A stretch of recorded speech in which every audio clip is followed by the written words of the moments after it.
Summary of Dogfight by Fred Vogelstein. Introduction. Apple and Google. We need them both, right?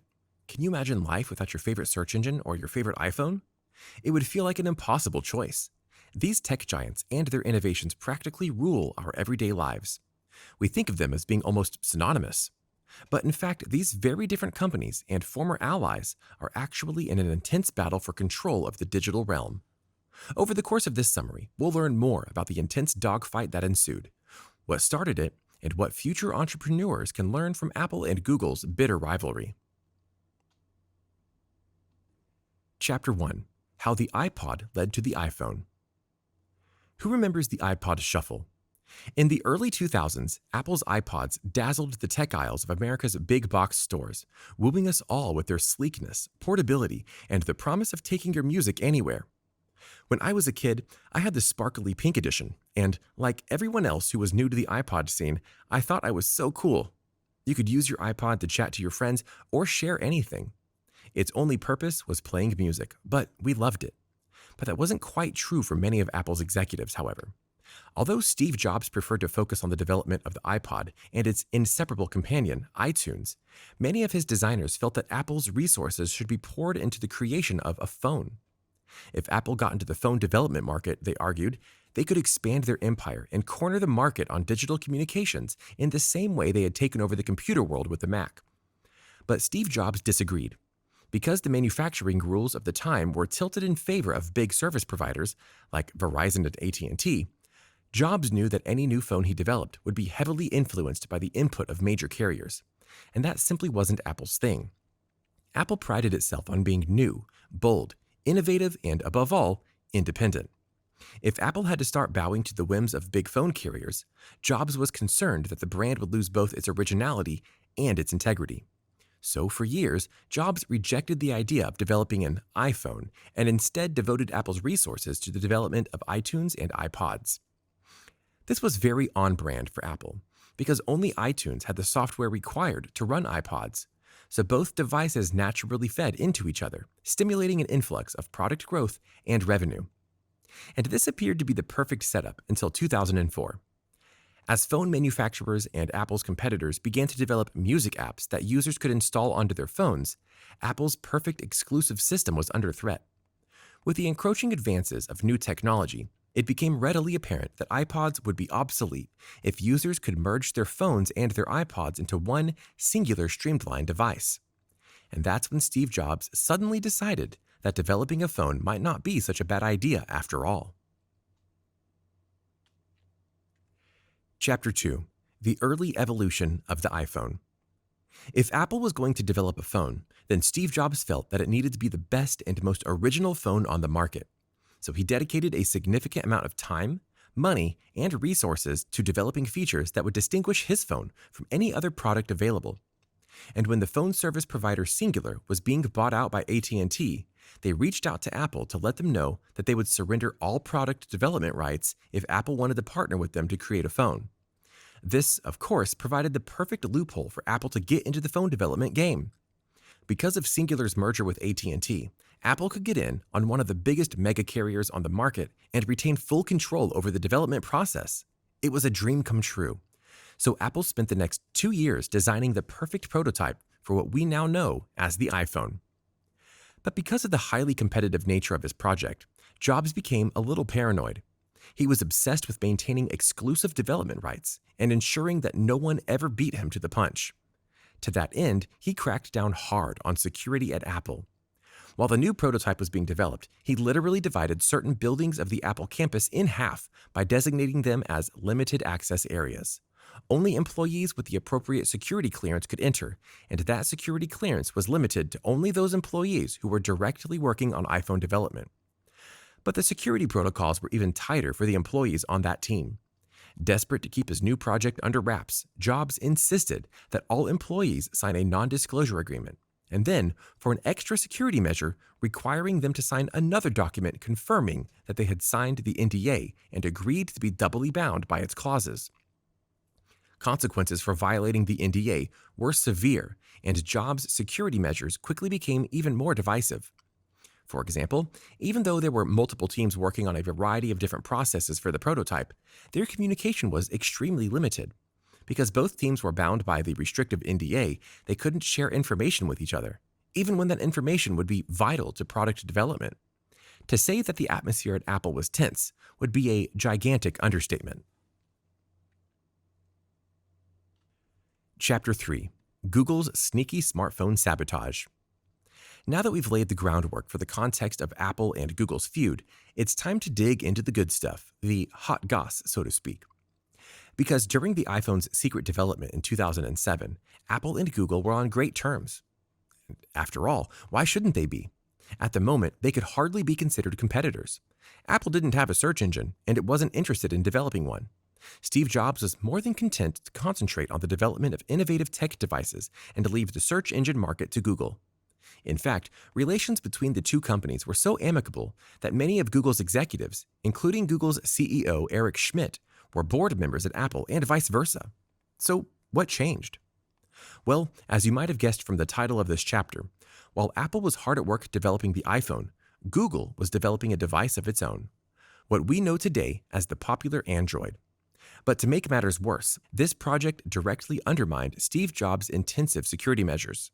How so? Well, guess who had their own special task force on the iPhone development team? That's right, Google.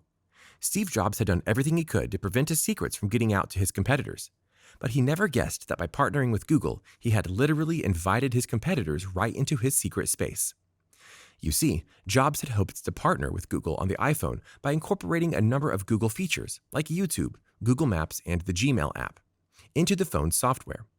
By making the iPhone compatible with the world's leading search engine, Jobs believed that he could retain control over the iPhone while also making it more popular. It never occurred to him that while he was running his own secret project, Google might have one of their own.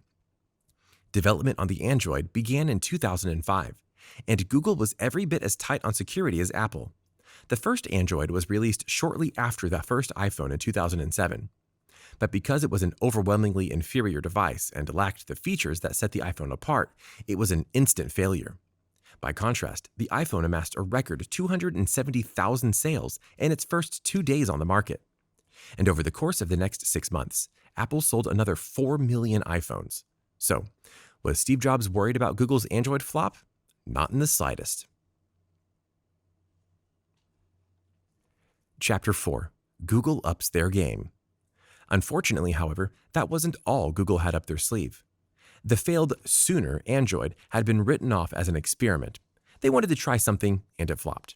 Far from being concerned by the setback, Google simply went back to the drawing board and continued development on a new and improved secret project. But this time, Steve Jobs caught wind of it. Informants on Google's executive board warned him that Google was planning an impressive comeback and that their future victory was predicated on stealing Apple's success secrets. But unfortunately for him, Jobs had faith in his relationships at Google. He believed they simply wouldn't do that to him. So when the new Android operating system was released on November 5, 2007, Jobs felt completely blindsided. And he was even more concerned by Google's announcement of their new OHA, or Open Handset Alliance. The Open Handset Alliance was even more of a threat to Jobs' empire than the Android, and here's why. The iPods became obsolete because other manufacturers figured out how to marry the MP3 player and the cell phone. There was no need to pay for the exclusivity of the iPod and iTunes when you could find a more accessible option. And history was repeating itself yet again. That's because the OHA was a collaboration between Google and a host of the world's leading software developers and service providers, including big names like T-Mobile, Sony, and Intel. Jobs had resisted creating a phone because he feared surrendering control of the development process to these phone development giants. But where Apple saw a threat, Google saw a partnership. By making the Android compatible with 34 of the world's biggest developers and service providers, they realized that the Android would be more popular and more accessible. And indeed it was. This not only put the Android in competition with the iPhone, it also provided the possibility for the Android to gain a competitive edge. After all, if this device was accessible to everyone and compatible with a variety of different platforms, why would anyone need the exclusive iPhone framework manufactured by Apple?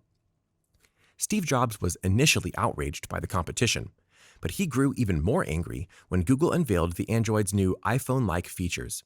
Feeling that Google had basically stolen his ideas, Jobs threatened a lawsuit and Google backed off.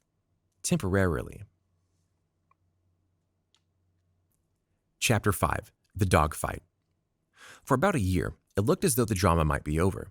Google seemed appropriately ashamed of its thievery, and Apple heard nothing in the way of new product developments. That was, of course, until 2009 when Google released its newest product, the Droid phone. This time, Google branded their Android devices as an improvement on the iPhone and devoted their marketing to showcasing features that the iPhone lacked.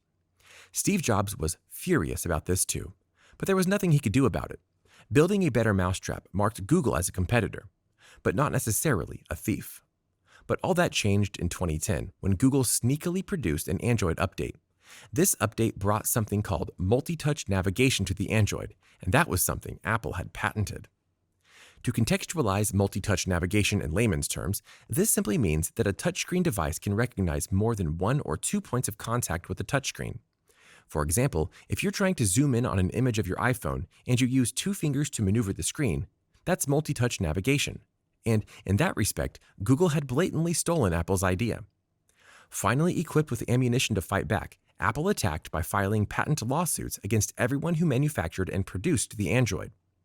Although he would have liked to sue Google for all it was worth, Steve Jobs wisely recognized that he would have more success in winning a patent lawsuit if he sued manufacturers on the premise that they had copied his patented features. By the summer of 2012, Apple had taken the big dogs to court and walked away with a $1 billion settlement. But the fight was far from over.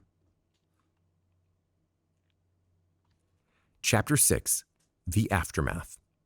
Apple, of course, hoped to win the battle over the patent rights, but they also wanted to wound Google. If they could attack the company's reputation in the public eye, they presumed that sales would go down, along with public support for Google, and therefore they could defeat their biggest competitor. But unfortunately for Apple, even though they won the settlement, their efforts had the opposite effect. So far from halting Google's production or slandering their good name, the onslaught from Apple only added fuel to the fire. Google continued to produce more and more products, many of which were improvements on the iPhone or designed to be deliberate competitors. In fact, the Droid was currently selling better than the iPhone, and it didn't help that Steve Jobs attacked Google in the media almost on a daily basis until his death in 2011. As you might imagine, the continued onslaught served only to make Apple look bad, and they looked even worse when Google launched Google Voice in 2008. In a gesture of inclusion, Google reached out to try to end the feud and offered to collaborate with Apple and include the Google Voice app on the iPhone. But Apple immediately declined the partnership, and this tanked their public reputation. Users weren't interested in the tech war, and they were starting to get sick of the years of drama.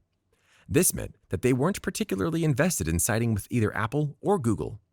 So when Apple began to look ugly and controlling in the media, few users were willing to stay with them based on brand loyalty alone.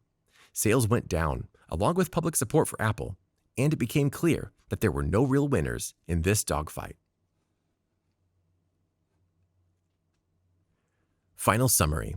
We might not think of Google and Apple as competitors, and the truth is that they didn't start out that way. But as the two companies fought for control over the emerging tech market, the release of Google's Android phone sparked division between the two and triggered an outburst of tension and strong feelings, resulting in a legal battle that dragged on for years. Although Steve Jobs was understandably infuriated by a competitor attempting to steal his idea, he reacted badly and was overly controlling in his attempts to handle the problem. This resulted in a lot of negative publicity for Apple, and rather than looking like the outraged underdogs, they simply appeared petty and spiteful. This added more fuel to the fire and laid the groundwork for a lasting battle that went on long after Steve Jobs' death in 2011. Did you like this audiobook summary?